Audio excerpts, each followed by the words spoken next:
అనుకుంటున్నా. సో ఈరోజు అయితే మేమైతే ఫంక్షన్కి అయితే వస్తున్నాం ఫ్రెండ్స్. అందుకని నేను మా హ్యాండ్ అయితే రెడీ అయిపోయాం. మా మమ్మీకి అయితే ఈరోజు అయితే కొంచెం లేట్ అయింది. సో అందుకని మా మమ్మీ అయితే రెడీ అవుతుంది. మమ్మీ హాయ్ ఫ్రెండ్స్, ఈ రోజు అయితే ఫంక్షన్కి వెళ్తున్నాం ఫ్రెండ్స్. ఏం ఫంక్షన్ అంటే సారీ ఫంక్షన్కి అయితే వెళ్తున్నాము. పిల్లలకి ఇట్లా తీసుకొని వెళ్తున్నా. స్కూల్ అయితే డుమ్మా కొట్టిగా, ఎందుకంటే ఫంక్షన్కి అయితే ఎప్పుడు ఫ్రెండ్స్ ఎందుకంటే వేసినా ఎప్పుడు ఫ్రెండ్స్ అట్లా ఇట్లనే తిరుగుతున్నాం కదా. ఫ్యామిలీ ఫంక్షన్లకి అప్పుడప్పుడు వీళ్ళని తీసుకెళ్తే ఎవరైంది వీళ్ళకి రిలేటివ్స్ అందరు తెలుస్తారు కదా అనేసి అయితే తీసుకోబోతున్నా. ఎప్పుడు చూసినా మా దాంట్లో అందరు ఏమంటారు అంటే ఒకళ్ళు మీరే వస్తారు పిల్లల్ని దేనికి తీసుకురారు అనేసి అంటారు. అందుకోసం ఇప్పుడు మా పిల్లల్ని అయితే అందరు చూపిద్దామని అయితే తీసుకొని పోతున్నా ఫ్రెండ్స్. ఓకేనా, ఇప్పటికే లేట్ అయిపోయింది. క్యాబ్ బుక్ చేసిరంట మా పిన్ని వాళ్ళు, మేము అందరం కలిసి వెళ్తున్నాం. క్యాబ్ వస్తుందంట. ఇక అయితే బయలుదేరుతున్నాం ఫాస్ట్ గా. మిగతా బ్లాగ్ అంతా ఫంక్షన్ కాడికి వెళ్ళినాక కంటిన్యూ చేస్తాం ఫ్రెండ్స్. ఓకేనా, బాయ్. ఇప్పటికే మస్తు లేట్ అయిపోయింది. Bye bye. మేమైతే పోతున్నాం. చూడండి ఫ్రెండ్స్, పిల్లలని తీసుకుని ఏదైనా ఫంక్షన్ పోవాలంటే ఇట్లా ఉంటుంది హడావిడి. మస్తు లేట్ అయిపోయింది, ఎందుకంటే వాళ్ళని రెడీ చేయాలి, నేను రెడీ కావాలంటే మస్తు టైం పడుతుంది కదా. మా మమ్మీ అయితే రిసెప్షన్ సారీ కదా ఫ్రెండ్స్. అయితే నా పెళ్ళప్పటి శారీ రిసెప్షన్ ది చాలా ఇయర్స్ తర్వాత కట్టుకున్నా. దాదాపు ఒక 7-8 ఇయర్స్ అయితే వచ్చి శారీ కట్టుకుంటా.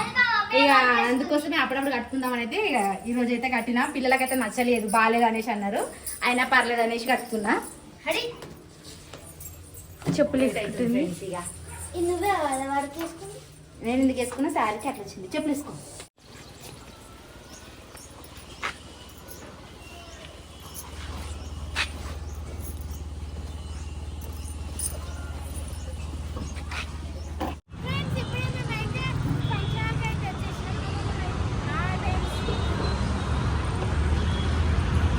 హోటల్ అయితే దేవి గార్డెన్, లోపలికి అయితే వెళ్తున్నాం ఫ్రెండ్స్.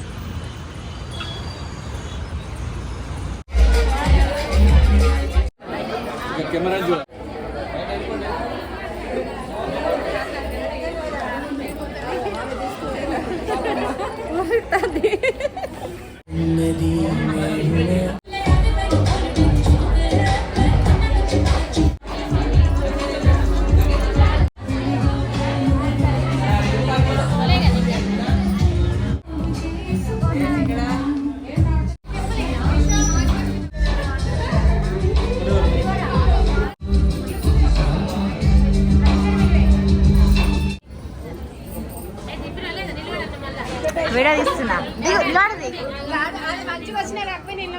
ఇలా మంచిగా వస్తుంది. చూడండి ఫ్రెండ్స్, ఇక ఫోటో అనగా ఎట్లా తీసిస్తారో మా ఆడబిడ్డలు అందరూ. అవి చెప్పురు అందరు మళ్ళా బాయ్ కాదు హాయ్ చెప్పు.